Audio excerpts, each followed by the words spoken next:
Hello Africa, it is Wednesday, the 18th day of April 2018. A very good evening and a warm welcome to yet another informative episode of Bottomline Africa, your Pan-African show. And tonight we have the very latest from the East African Legislative Assembly. We also have the latest from a security summit that is taking place in Abuja, Nigeria, as well as Uganda, where a contingent of Ugandan soldiers have been feted by the African Union mission in Somalia, well known as AMISOM. Good evening once again. My name is Yusuf Ibrahim. But first things first, let me take you straight to our headlines tonight. All the forces taking it very seriously in terms of understanding the need to protect civilian forces and to protect human rights throughout all their operations. A conference of land forces co-hosted by Nigeria and the United States gets underway in Abuja. Here is to come and fulfill AMISOM's mandate to ensure that we capacitate the Somali police force in executing or discharging their function. A new contingent of police forces from Sierra Leone is deployed to stabilize Somalia.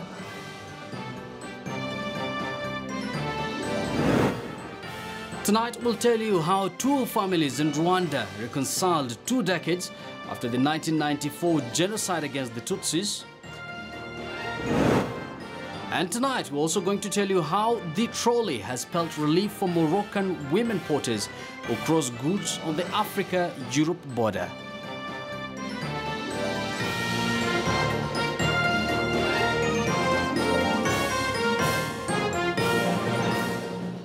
Let me now begin with our top story tonight, and that has everything to do with the East African Legislative Assembly and regional legislatures are pushing the need for members of the East African Legislative Assembly, well known as YALA, included in the ongoing South Sudan peace talks. Now, the members speaking in Dodoma, Tanzania, expressed concern that the Intergovernmental Authority on Development, IGAD, was not doing enough to bring the issues to a speedy conclusion. This comes amid reports that the South Sudanese government is to meet the splinter factions of the ruling SPLM with a view to reconciling the freedom movement. Among those expected in the meeting is deposed Vice President Riek Machar, who has been under house arrest in South Africa. During our deliberation, this was last week, we came up with an initiative which we related to the leadership of IALA. We suggested why not, as IALA members, which are actually representing the community, be involved, even if they can be regarded as an observers in the ongoing peace talk. This is what we have initiated. There was an acceptance by the leadership of IALA, but again, because the community, the East African community, is a bloc.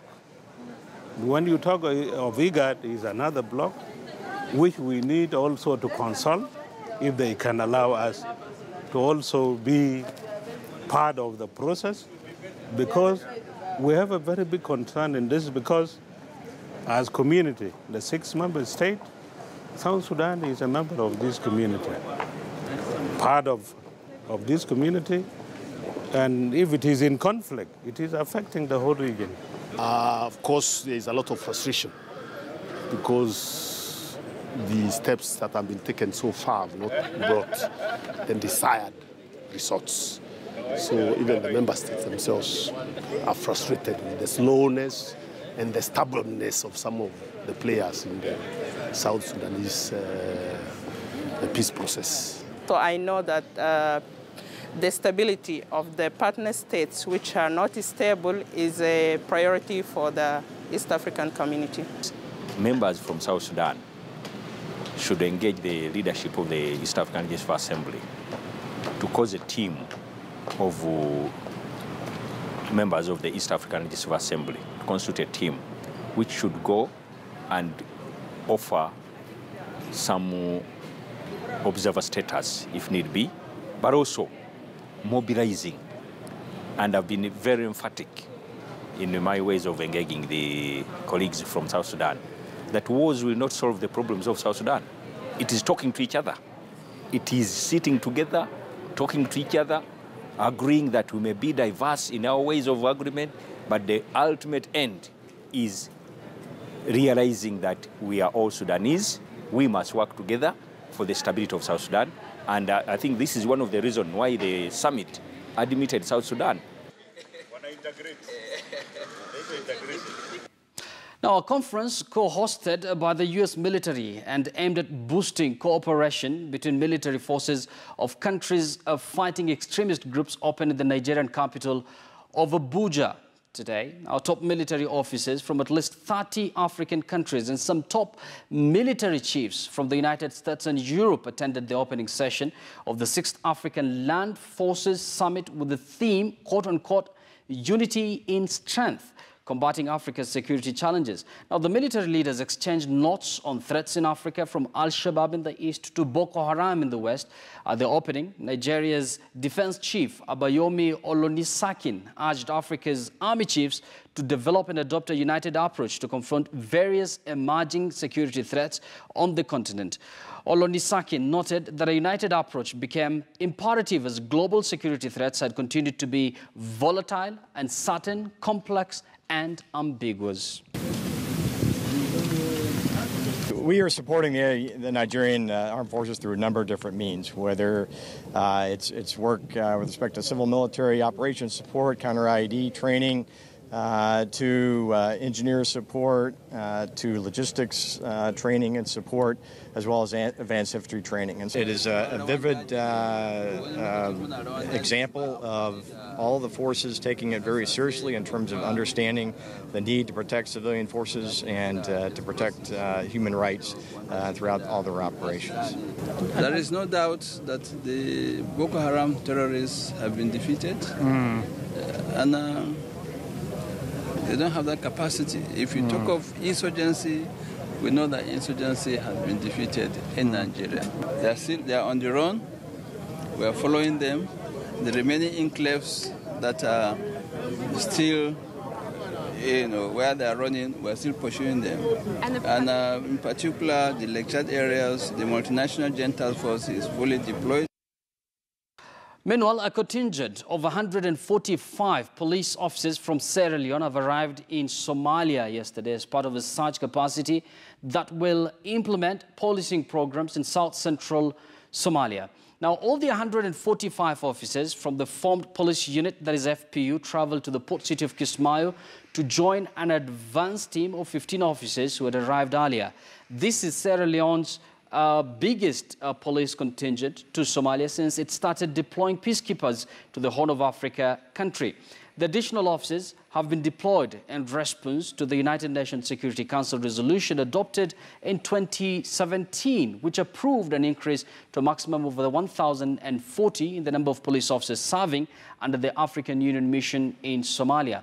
Now, the additional officers will start supporting their Somali counterparts in keeping law and order in the outstations of the Jubaland administration.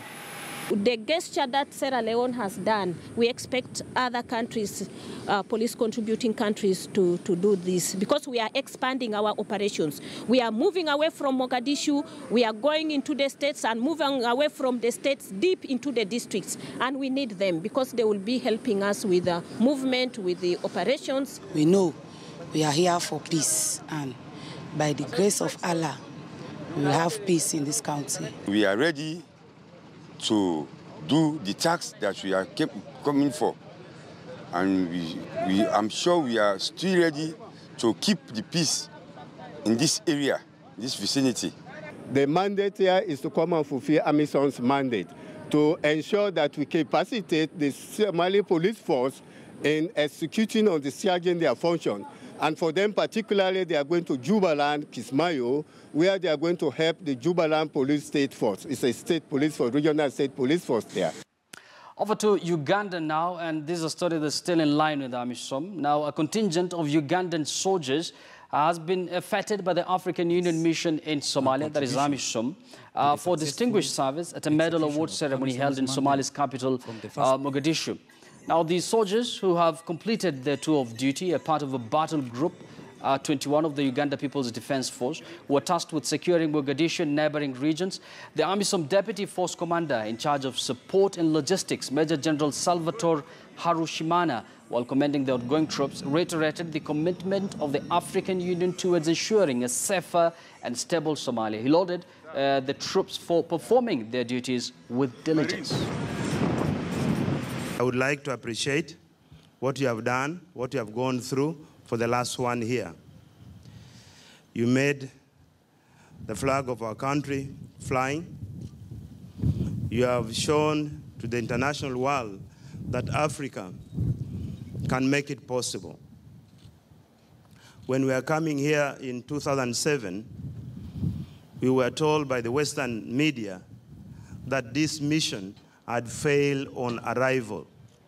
But today, it is 10 years, we are still moving forward, carrying the flag of the African mission and carrying the flag of Uganda. I thank you very much. I want to thank the Somali people, some local leaders, the police, and the military personnel whom we have interacted with. They had been exceptional in cooperation.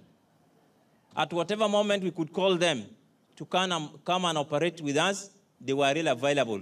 I would like to thank our friendly forces with whom we have been fighting here, trying to bring peace to Somalia. There are many contingents.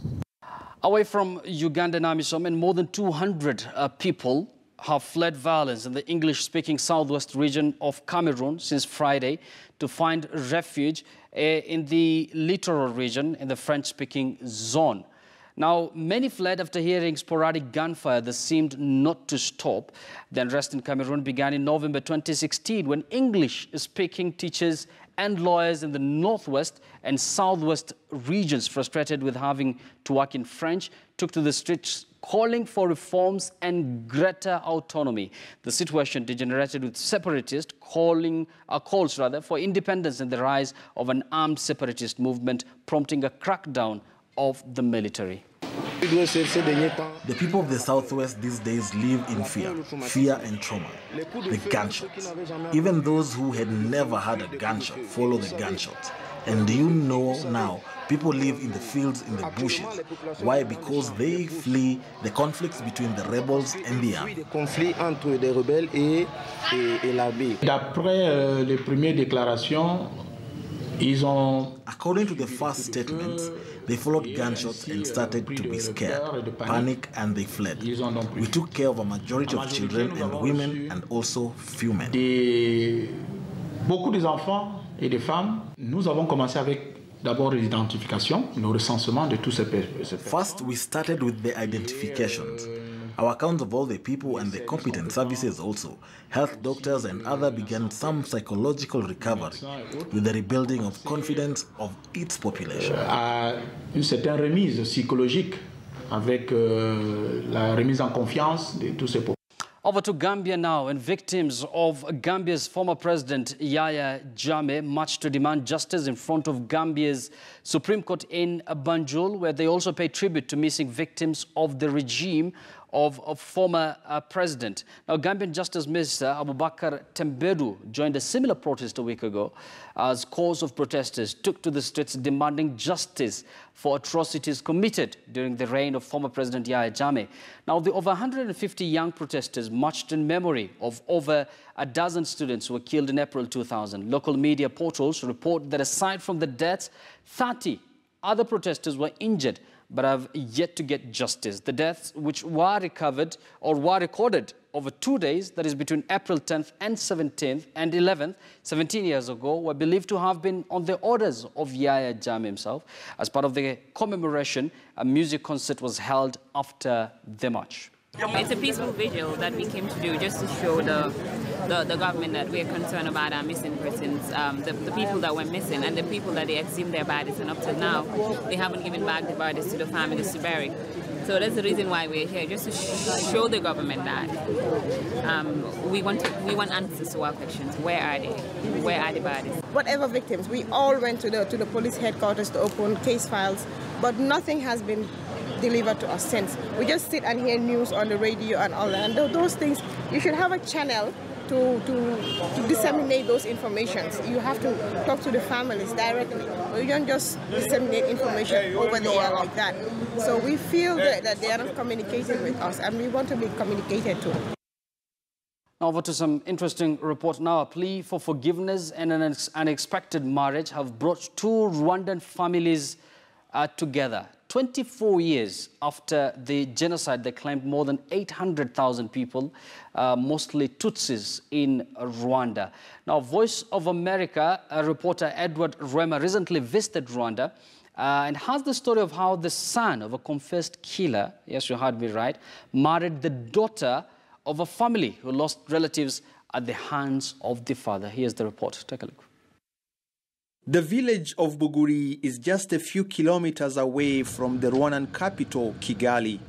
It was in this village 24 years ago that Silas Bihizi joined other ethnic Hutus in killing his Tutsi neighbors.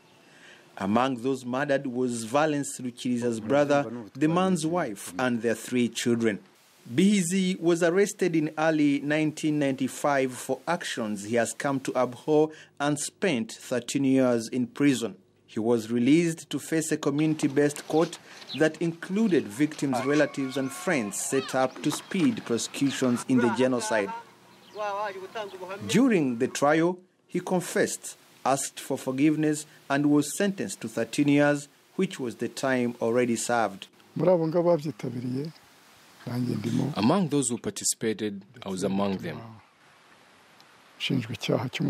That resulted in being accused of killing Rukiriza Valen's family, that included his sister-in-law, children, and his elder brother. After his release, he returned to his wife, their 7 children, and his farm work. But he worried about meeting the relatives of his victims, something inevitable in a small village.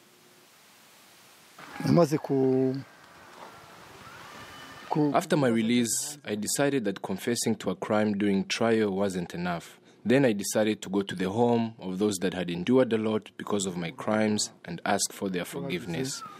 I apologized because I wanted to free my soul. Rukiriza, whose brother Bihizi had killed, was the key witness against Bihizi. During the trial, Rukiriza argued Bihizi should be sentenced to life in prison. Forgiving someone who ripped his family apart was difficult, but Rukiriza decided to pardon him and move forward. We accepted his apology as a family, but of course that wasn't easy. It required a lot of strength. At first I hesitated, and my neighbors can attest to that. I felt I could not do it, but thanks to God, I had to accept the apology. Our government encourages us to promote unity and reconciliation and to coexist peacefully. A big step came in 2009, 2 years after Bihizi's release. His son, Stanislas Nyomungeri, approached him with plans to wed Hyacinthe Muraire, Rukiriza's daughter. When he told me that, it felt like he had opened an old wound. Well, I had asked for forgiveness for the crimes I committed, but I couldn't imagine having to face Rukiriza again to tell him that my son wanted to marry their daughter. Muraire's father initially resisted too, but the young couple were deeply in love. My fiancé used to tell his friends that if I don't marry that girl, I would commit suicide. He repeated those same threats to my family when we visited them. Then my father asked why he should go through that. It is then that I made a decision. Instead of losing him, I would rather stay away from my family if they opposed our marriage. Rukiriza said he relented and blessed his daughter's marriage because he wanted to support reconciliation. Hating reconciliation is adding a heavy burden on yourself. It leads to a lot of stress. If I had not been courageous enough to accept to forgive, I would be a useless person by now. I wouldn't be the man I am now. I would be a drunkard here. I had that courage, and God helped me through that process. Today, both Rukiriza's and Bihizi's bloodlines commingle in 3 young, beloved grandchildren. Edward Rwema, VOA News, Buguri in southern Rwanda. Now, former U.S. First Lady Barbara Bush is dead. Now, she died on Tuesday, surrounded by her family members. A statement from the office of her husband described her as, quote-unquote, relentless proponent of family literacy. Fatia Mohammed Noor now looks at her life as a mother of two presidents in the world's most powerful nation. Here's that report. According to a statement from the office of former President George Bush, the former First Lady passed away shortly after deciding to forego further medical treatments for her failing health. She was the matriarchal figure of a political dynasty that included two presidents, her husband George H.W. Bush and son George W. Bush. Barbara P.S. Bush was born in New York on June 8, 1925, to Marvin and Pauline Pierce. She met her future husband in 1941 at a Christmas party in Connecticut. They had 6 children, including a daughter, Robin, who died of leukemia aged 3 in 1953. Others were former President George Bush, former Florida Governor Jeb, Neil, Marvin, and Dorothy. She became the First Lady from 1989 to 1993. During her tenure as the nation's First Lady, Mrs. Bush was a champion for global literacy and continued the work after she and her husband left the White House. Mrs. Bush was known for her snow-white hair and was dubbed the Silver Fox by her family. Mrs. Bush also sparked a debate on gender equality in 1990 with an address to the all-women Wellesley College. Her husband, George H.W. Bush, who served as the 41st U.S. president, suffers from a form of Parkinson's disease and uses a wheelchair. Mr. and Mrs. Bush celebrated their 73rd wedding anniversary on January 6th. Mrs. Bush's funeral will be held at St. Martin's Church in Austin, where she and the former president have been devoted members for decades. Fatia Mohammed Noor, KTN News. Thank you, Fatia, for that report. Now, in his latest novel named Yasuke, Saj Bile, journalist and author from Ivory Coast, tells the story of Yasuke, the first black samurai from 1579. And this is the first book on the stories of black people written by journalist and writer Saj Bile. Now, the latest work of his Franco-Ivorian captures the stories of Yasuke, the black samurai, in the 16th century. He tells the story of Yasuke, the main ethnic group in present-day Mozambique, who were captured by slave traders and sold in Gao to Jesuits, where they were then taken to Japan. Now, Bile says there still remains a misunderstanding of the black history because it is written by others most of the time. Ce samouraï s'appelle Yasuke. This samurai is called Yasuke. He's a slave while his African court in Mozambique first sent to the Justes in India, where he was a slave.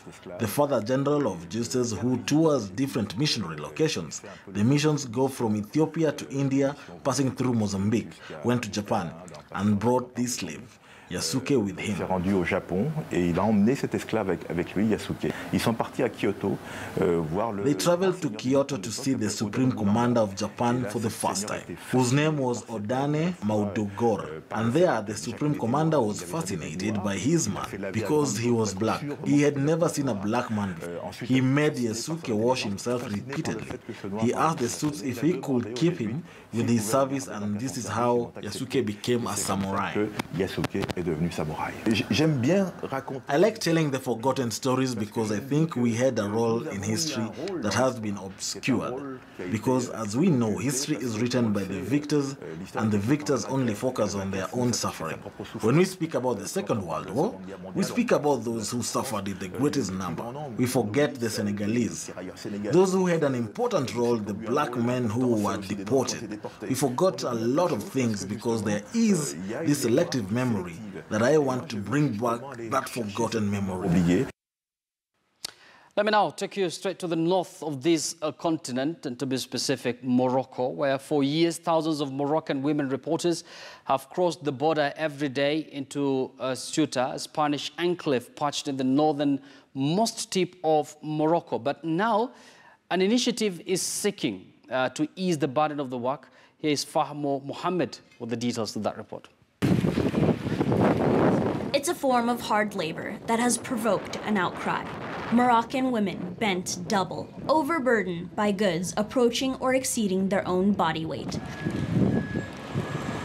For years, thousands of such porters have crossed the border every day in Ceuta, a Spanish enclave perched in the northernmost tip of Morocco.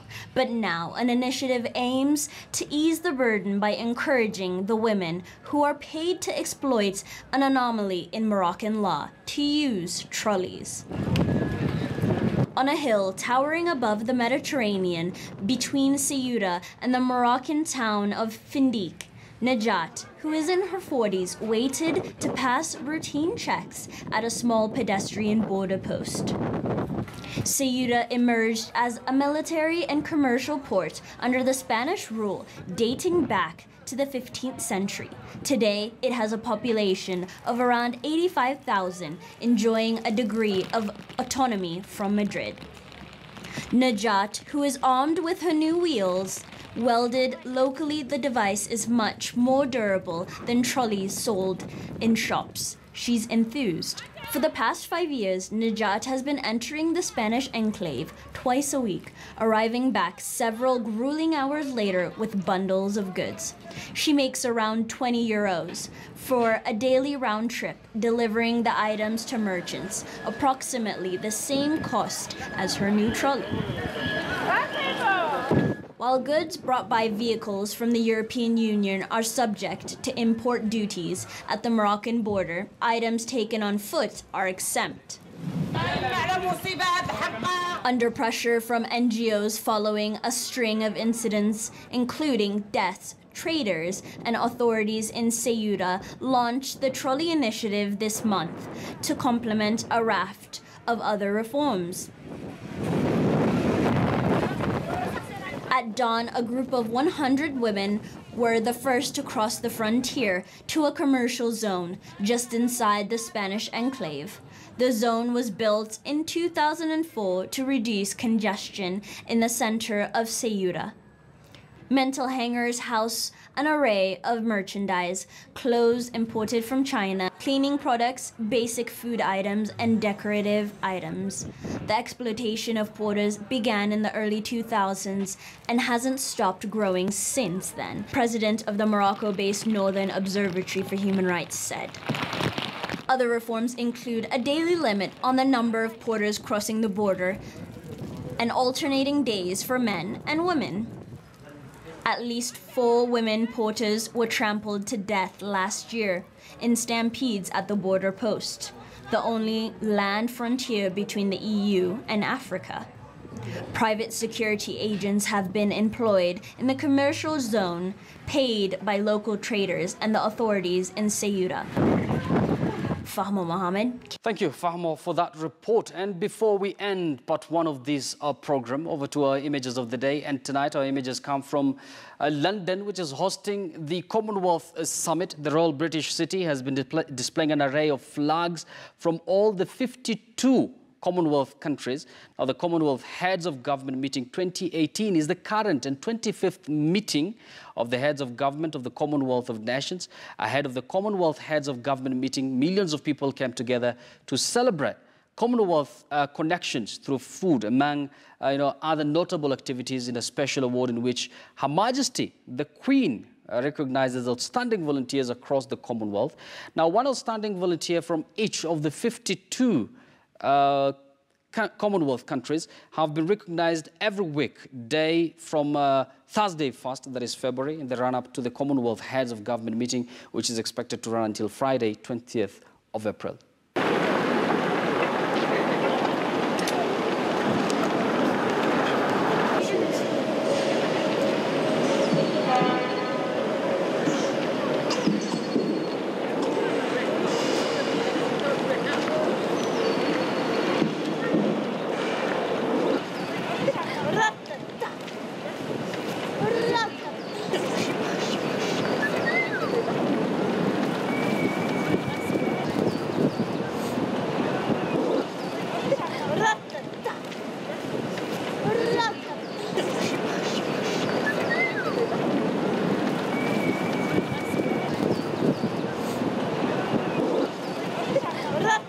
Well, those images from London takes Bottomline Africa to a very short break. But when we return, we'll still have much more for you, including that historic lecture by President Uhuru Kenyatta at Chatham House in London. But first, here is Destination Africa.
This is KTN News.